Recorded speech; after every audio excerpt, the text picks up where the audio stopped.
Hey everybody, welcome to another episode of Fridays from the Farm with Farmer Chris. So today I'm in the cheese room at Cottage Home, and it is not quite yet a space for cheese, and it has nothing to do with what this week's video is about. It's just warm in here and a good place for me to do the experiment that I'm about to do.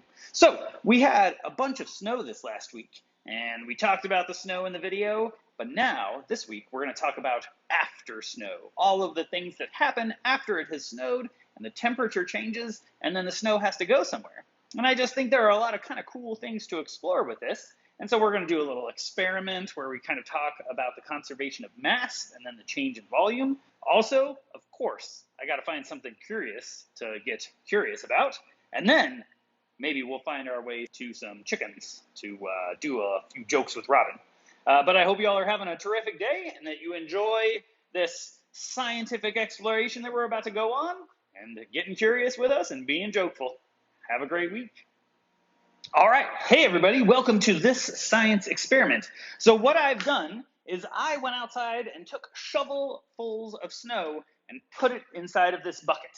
So you can see here on the top that there's snow right here. It's a few days past when it fell, and so there's a little bit more ice in it than I would have liked. So I took shovelfuls of snow and I packed it into this bucket. So it was filled up to the top. You can see that I smoothed it out.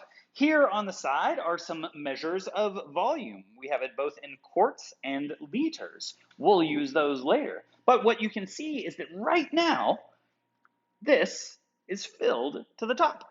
And so that's going to be really important. What I'd also like to do is I'd like to use our scale to take the weight of this vessel, because the weight of this vessel is different than the measure of volume, and those two distinctions are really important. So let's take the weight of this snow.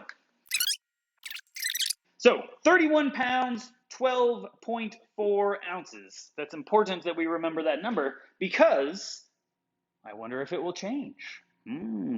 Curious. So now what I'm going to do is I'm going to put you in a time machine. I'm going to set up our camera to do a time-lapse video of this snow melting right here in this cheese room.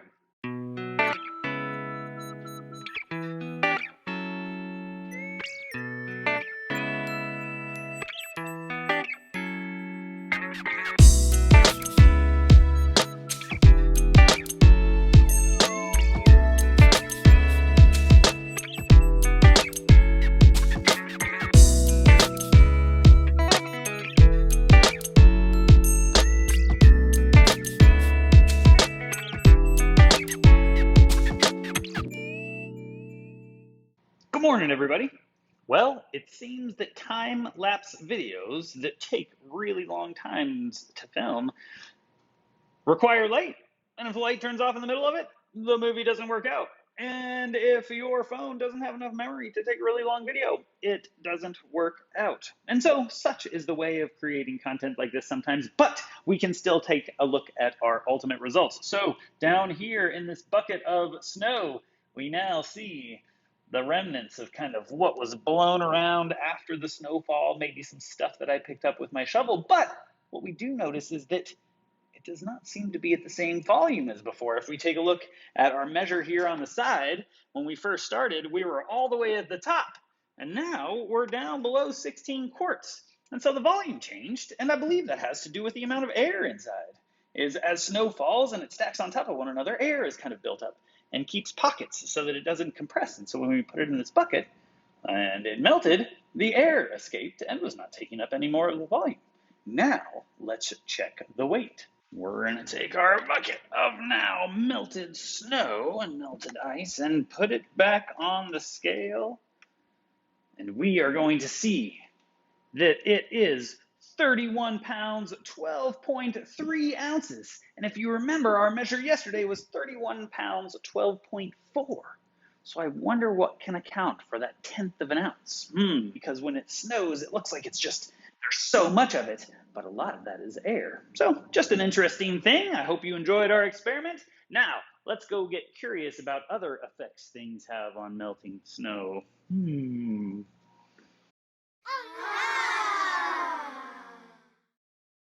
Hey everybody, welcome to this week's Curious Corner. So we're talking a lot about snow melting, And as part of an experiment, I was real curious if anybody has any ideas about how the colors of things affect temperatures.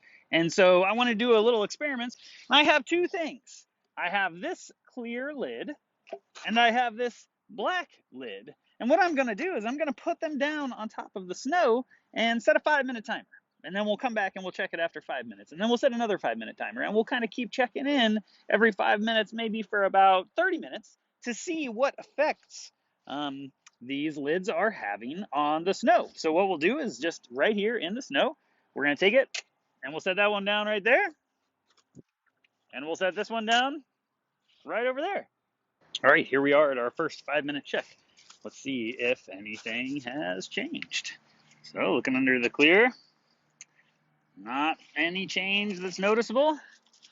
Let's take a look under the black lid. Not much noticeable change. Let's check again in a few more minutes. All right, so here we are with almost an hour and a half total time elapsed. And let's take a look. So we see here that the clear lid, no change. And then we look under the black lid, and there's very little change.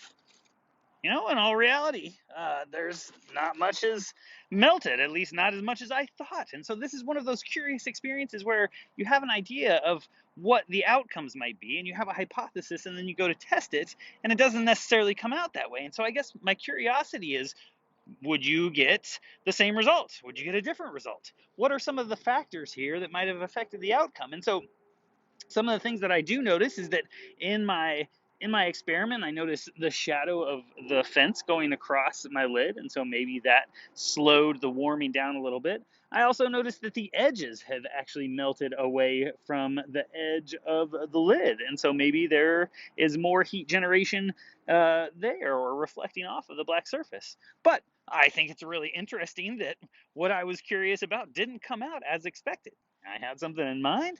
It went a different direction than I thought, and that is curious in its own right. And so I hope that you set out on an experience, set out into something, and maybe you get a different result than you expected, but it is still of interest.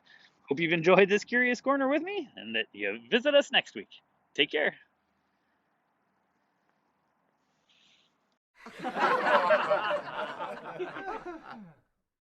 Hey, so why don't you ever see elephants hiding in trees? Because they're so good at it.